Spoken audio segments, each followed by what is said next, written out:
ये जो एडमिशन का इलस्ट्रेशन नंबर 1 है, इसमें आपका ये सबसे कॉमन टाइप होती है नया रेशियो निकालने वाली, ठीक है ना। इस टाइप में माना जाता है कि पार्टनर पुराने रेशियो में सेक्रीफाइस करेंगे in the favour of new partner. तो इसकी पहचान ये होती है कि आपको पुराने पार्टनर का रेशियो दे रखा है, नहीं देखा होगा तो इक्वल मान लेना, और क्या होगा, है ना भाई। और नए पार्टनर का शेयर दे रखा है और कह दिया नया रेशियो निकालो। अब ऐसे में नया रेशियो निकालने का तरीका बड़ा आसान है। फर्म के टोटल शेयर को मान लीजिए 1, ठीक है। 1 में से नए पार्टनर शेयर को हटा दीजिए। जैसे हमारे इस एग्जांपल में नए पार्टनर का शेयर कितना है, 1/4 है, कितना है देखना, दिया हुआ है, कितना है उसका शेयर, 1/4। तो 1 में से 1/4 हटा दीजिए, 3/4 बचा। अब इस 3/4 को पुराने पार्टनर के पुराने रेशियो में बांट दो।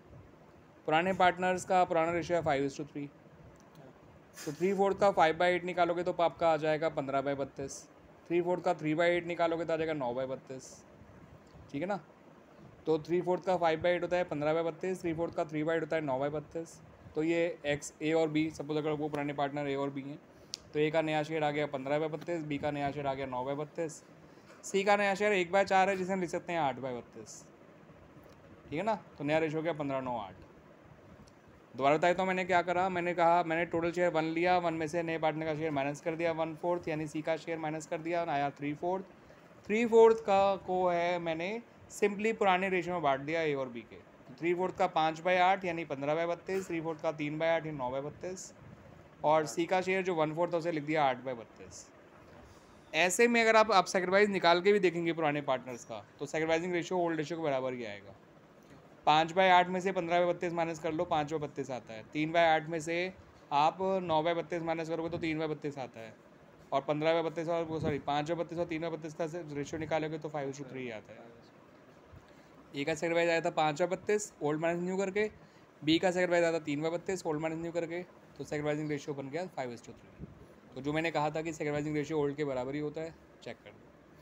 इलस्ट्रेशन 2 बिल्कुल सेम है। इलस्ट्रेशन 2 में कहा गया कि ए बी सी 3 पार्टनर है, इनका रेशियो 3:1 है, और डी को उन्होंने पार्टनर बनाया 10% हिस्से के लिए। अब 10% को हम फ्रैक्शन में 1/10 कहते हैं, तो जो डी का शेयर है वो 10% नहीं है बल्कि 1/10 है। लेकिन फिर से यहाँ पे कुछ नहीं कह रखा कि कौन किससे क्या मांग रहा है, कौन किसको क्या दे रहा है, बस सीधा कह दिया नया रेशियो निकालिए। फिर से वही अप्रोच फॉलो करी, 1 में से टोटल शेयर फर्म का 1 मान लिया, 1 में से मैंने डी का शेयर माइनस कर दिया जो कि आया 9/10, और 9/10 को ABC के पुराने रेशियो में बांट दिया जो कि 3:1 था। तो 9/10 का 3/6 होता है 27/60, ठीक है। 9/10 का 2/6 होता है 18/60, और 9/10 का 1/6 होता है 9/60। तो इनके तीनों डिनोमीटर में 60 आ रहा है, तो नए पार्टनर का शेयर 1/10 है जिसे लिखते हैं 6/60, 6/60। तो नया रेशियो आ गया 27, 18, 9, 6, जिसको 3 से डिवाइड करेंगे तो बन जाएगा 9,632 बस। और ऐसे में आप सेक्रीफाइस निकाल के देखेंगे old share minus new share, तो पक्का इनका सेक्रीफाइसिंग रेशियो 3:1 ही निकल कर आएगा। ये हो गया आपका इलस्ट्रेशन 2। 3 थोड़ा सा अलग है। इलस्ट्रेशन 3 जो है वो थोड़ा सा अलग है। वहाँ पे भी आपको पुराने पार्टनर्स दे रखे हैं ए और बी, बट ये नहीं बताया कि उनका रेशियो क्या है पुराना, तो ऐसे में इक्वल लेना चाहिए, ठीक है। फिर उन्होंने सी को नया पार्टनर बनाया 1/4 शेयर के लिए। फिर यहाँ पर एक नया ट्विस्ट ये आ गया कि इन्होंने एक जरा सी इन्फॉर्मेशन एक्स्ट्रा दे दी कि ए और बी अब प्रॉफिट को 2:1 के रेशियो में शेयर करेंगे, ठीक है ना। तो जो कि ऐसा इलस्ट्रेशन 1 और 2 में नहीं बताया गया था।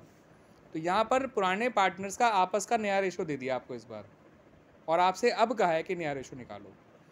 तो बहुत से बच्चे ये सोच सकते हैं कि नया रेशियो दे रखा है तो फिर नया रेशियो क्यों निकाल रहे हैं, लेकिन यहाँ पे जो नया रेशियो दे रखा है वो सिर्फ पुराने पार्टनर्स का है, सभी का नहीं है। और नया रेशियो सभी का होना चाहिए, सिर्फ पुराने पार्टनर्स का नहीं। तो यहाँ पर आधी बात तो इलस्ट्रेशन 1 और 2 जैसी ही है, यानी टाइप 1 जैसी ही है। आप टोटल शेयर 1 मानेंगे, 1 में से सी का शेयर हटा देंगे, 3/4 आ जाएगा, बिकॉज 1 में से 1/4 हटाएंगे जो कि सी का शेयर था, तो 3/4 आ जाएगा। मगर ये 3/4 को इस बार आप ए और बी के पुराने रेशियो में नहीं बांटेंगे जो अब तक इलस्ट्रेशन 1 और 2 में करते आ रहे थे। इस 3/4 को ए और बी के नए रेशियो में बांट देंगे 2:1 में, यानी 2/3 और 1/3 में बांट देंगे। तो 3/4 इंटू 2/3 होता है 6/12, 3/4 इंटू 1/3 होता है 3/12, और सी का नया शेयर 1/4 है जिसे हम 3/12 लिख ही सकते हैं। तो ए का नया शेयर है 6/12, बी का नया शेयर है 3/12, सी का नया शेयर भी है 3/12। तो नया रेशियो आ गया 6, 3, 3, या फिर हम कह सकते हैं उसको 2, 1, 1, ठीक है बच्चों। तो इलस्ट्रेशन 3, 1 और 2 से इसलिए डिफरेंट था क्योंकि यहाँ पर रिमेनिंग शेयर को पुराने पार्टनर के पुराने रेशियो में ना बांट के मैंने पुराने पार्टनर के नए रेशियो में बांट दिया और फिर बाद में सबके नए शेयर को कंपेयर करके नया रेशियो निकाल लिया। मैं आप लोगों से इलस्ट्रेशन 4 भी डिस्कस करूँगा बच्चों, और इलस्ट्रेशन 4 जैसा क्वेश्चन 1-2 बार बोर्ड में आ भी चुका है और बड़ा आसान सा क्वेश्चन है। आपको 2 पार्टनर दे रखे हैं ए और बी, जिनका पुराना रेशियो 5 और 4 है। 5 और 4 ही है ना इलस्ट्रेशन 4 में, देखो यस। ए और बी का पुराना रेशियो 5 और 4 है। उन्होंने सी को पार्टनर बनाया 1/10 शेयर के लिए, और इस बार सी ने जो है ये बताया कि वो अपना शेयर इक्वली एक्वायर करेगा from A and B.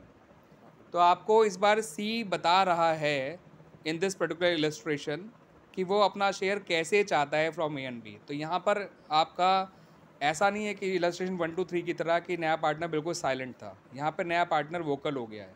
Now he has said या he has claimed his share from old partners in their equal ratio, not in their old ratio, in equal ratio. तो उसने कहा मेरा share 1/10 था, मुझे तुम equally दे दो मेरा शेयर।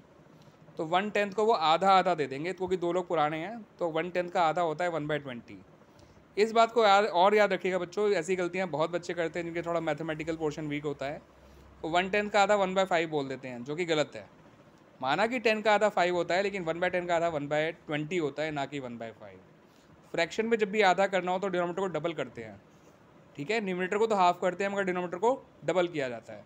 तो मुझे 1/10 का आधा निकालना है तो 1/20 बोलूँगा, ठीक है ना। तो इसका मतलब 1/20 ए देगा, 1/20 ही बी देगा। दोनों 1/20 देंगे टू सी। तो ए को देना पड़ा 1/20, बी को भी देना पड़ा 1/20, और सी को मिल गया 2/20 यानी 1/10। क्योंकि 1/10 को 2/20 तो कह सकते हैं। तो अब ए का नया शेयर निकालना है तो उसके पुराने शेयर में से जितना दिया वो माइनस कर दो। बी का नया शेयर निकालना है तो बी ने जितना दिया अपने पुराने शेयर में से वो माइनस कर दो। ए ने दिया 1/20, ए का पुराना शेयर था 5/9, 5/9 में से 1/20 माइनस कर दो, जो कि आएगा 91/180।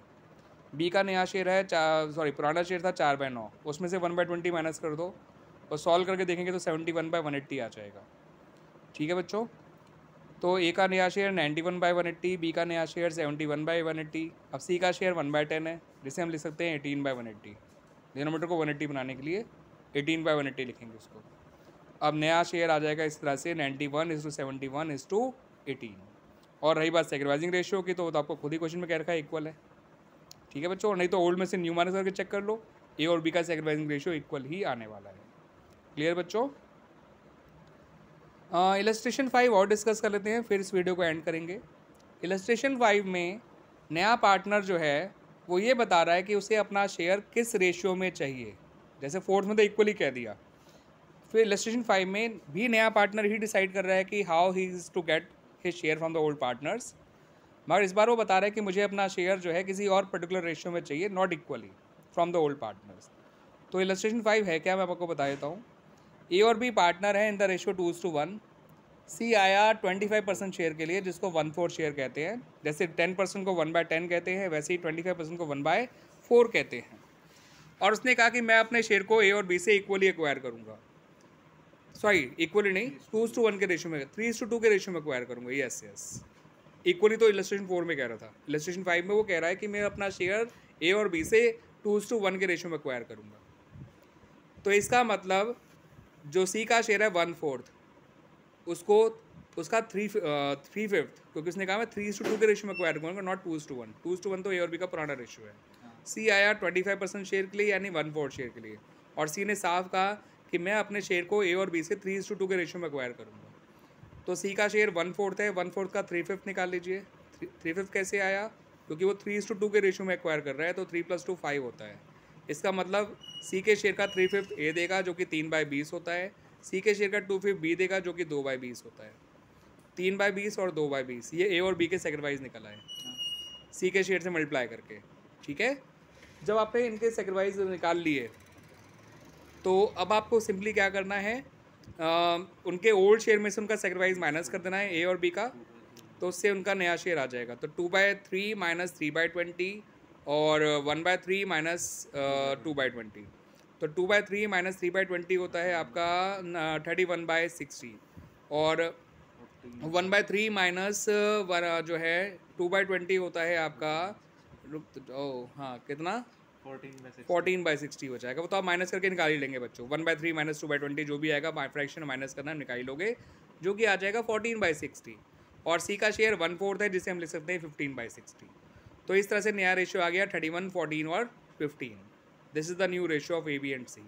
और रही बात सेक्रीफाइसिंग रेशियो की, तो वो तो आप ओल्ड में से न्यू शेयर माइनस करके सेक्रीफाइस निकाल के सेक्रीफाइसिंग रेशियो तब भी निकाल सकते हैं, लेकिन इलस्ट्रेशन 5 में भी जरूरत नहीं है सेक्रीफाइसिंग रेशियो निकालने की, क्योंकि वो ऑलरेडी गिवन है 3:2। ठीक है बच्चों, तो इस तरह से मैंने आपको इलस्ट्रेशन 1 to इलस्ट्रेशन 5 पाँचों समझा दिए हैं, एंड आई होप अच्छी तरह से समझाए हैं और आप लोगों को अच्छी तरह से समझ में आ भी गए होंगे।